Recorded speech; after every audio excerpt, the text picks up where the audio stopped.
Bismillahir Rahmanir Rahim, made in God's image.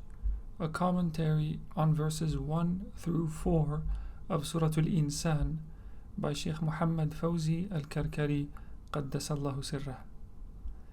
Verse 1 of Surat Insan reads, هل أتى على الإنسان حين من الدهر لم يكن شيئا مذكورا.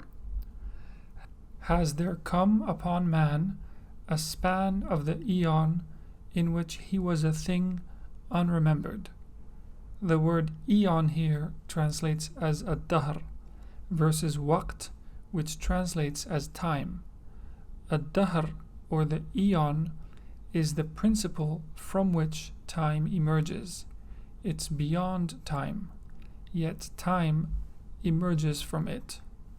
In commenting on Surah Insan, which is Surah 76, a Medinan surah by most accounts, the Shaykh here speaks in the divine voice. The Shaykh comments, Dear human being, there came upon you a span of the eon in which you were a thing unremembered. You were not subject to the vicissitudes of time, nor restrained within the confinements of space, because you were not a thing at all, nor was there any thing like you. Before time, before beforeness itself, you were concealed in the holy invisible heart of the unseen realm.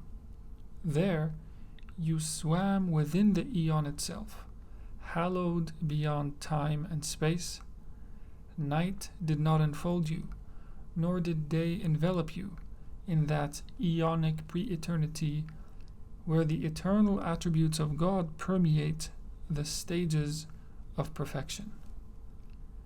Then, when we desired to descend from the treasure to bring our love into fruition, when we desired to become known, you manifested in our image, and we concealed you within the clay of immanence and the water of transcendence, and we molded you with the attributes.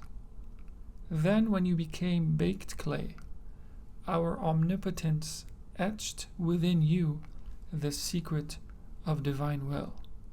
What, then, has deluded you with regard to your noble Lord? مَا غَرَّكَ بِرَبِّكَ الْكَرِيمِ. I created your clay with my hand, and etched the realities of your vicegerency upon your form, so that you may become manifest through the wet clay of power, and non-manifest through the lights of the presence. Between the very pores of your clay, the awesome lights of divine singularity shone forth from behind the veil of might, so that the angelic periphery fell prostrate unto you, for you are the Kaaba of the existence. And it is through you, O perfected human being, that direct witnessing is possible. For when we were a non-delimited existence that did not accept forms, our realities had to be reflected in entities and possibilities that were receptive of them, and so each name manifested as a mirror for our realities. And it was in you that all these realities were brought together, and in you that every name became manifest. I brought you into manifestation within a span of the eon, حين من الدهر, delimited by non-delimited meanings.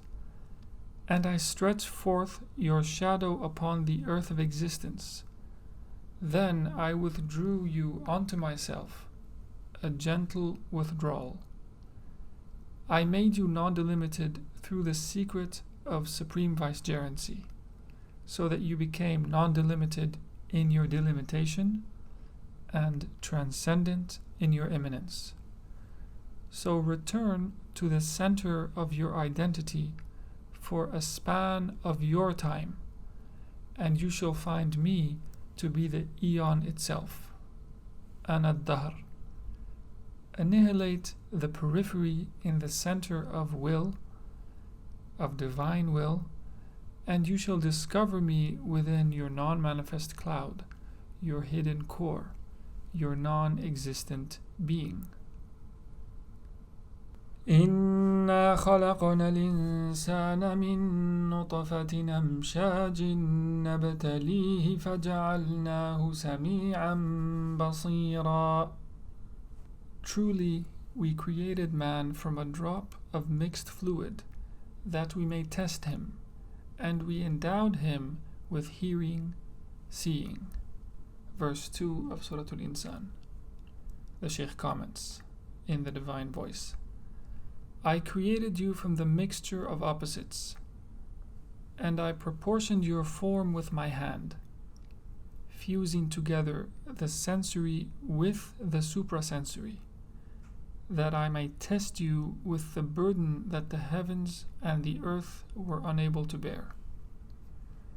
The drop of will began with the womb of power, and you witnessed the presence without form, while the realities of passion danced around you to the melodies of love, urging you to break out of your treasure nature and become manifest, chanting the hymns of I loved to become known.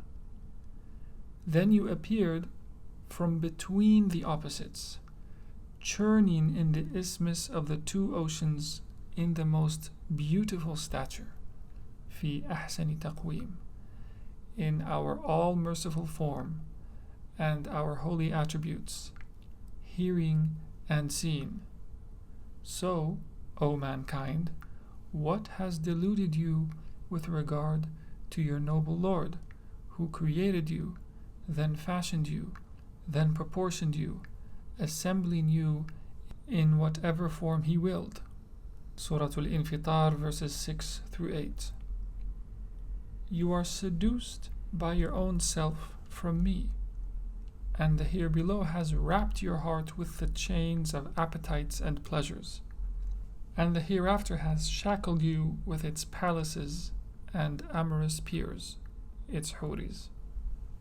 You are a slave of worldly vestiges, a prisoner of separative entities, bound by the rope of your selfish interests, having fallen from the most beautiful stature to the lowest of the low.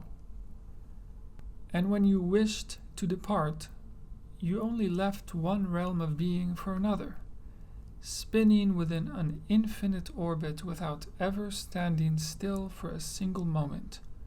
You must raise your saintly aspiration toward our presence and return to our mighty precinct, for there is none other than us.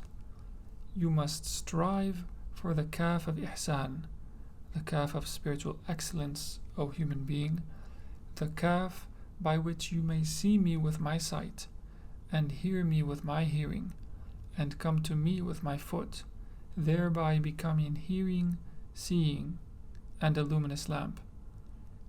Turn in repentance from yourself, and return to yourself within you. Mount the steed of my lights, so that you may plumb the oceans of my secrets. Pass away from the all, until you see that I am the all. إنا هديناه السبيل إما شاكرا وإما كفورا. Truly we guided him upon the way, be he grateful or ungrateful. The Shaykh comments in the divine voice, we guided you upon the way to attainment, clarified for you the foundational principles, and disclosed ourself to you through the majestic name. We made you a book in which there is no doubt, engraved with our beautiful names, and wrote you down with the pen of singularity and the ink of pre-eternity. The guidance is from yourself to yourself, from your earth to your heaven, from your sensory faculties to your suprasensory reality. Whoever is guided is only guided to his own soul. إِنَّمَا يَهْتَدِي لِنَفْسِهِ. Look at yourself, and you shall see me. Search within yourself, and you shall discover me. Plunge into yourself, and you shall find me. Read your hidden book, and know its concealed secret that no angel or jinn can behold. Do not skip a single line, nor underestimate a single vowel or letter. The omen of your secret is fastened upon your neck, طَائِرُكَ فِي عُنُقِكَ, and is closer to you than you are to yourself. So step outside of yourself, and remain with yourself and for yourself, and drink the ginger of existence from your boiling spring. If you are grateful to yourself. If you are ungrateful, it is because of your own delusion. As verse 40 of Surat As-Saffat reads, and whoever gives thanks, he gives thanks only for his own soul. And whoever is ungrateful, truly my Lord is self-sufficient, generous. Verse 4 of Surah Insan reads, إِنَّا أَعْتَدْنَا لِلْكَافِرِينَ سَلَاسِلًا وَأَغْلَالًا وَسَعِيرًا. We have surely prepared for the disbelievers chains, shackles, and a blazing flame. The Shaykh comments, as for the one who denies my commanding reality and is heedless of my radiant presence, his recompense shall be chains of deprivation from my light, shackles of veils from my secrets, and the blazing flame of distance from the holy presence. اللهم صل على سيدنا محمد وعلى آل سيدنا محمد كما صليت على سيدنا إبراهيم وعلى آل سيدنا إبراهيم وبارك على سيدنا محمد وعلى آل سيدنا محمد كما باركت على سيدنا إبراهيم وعلى آل سيدنا إبراهيم في العالمين إنك حميد مجيد.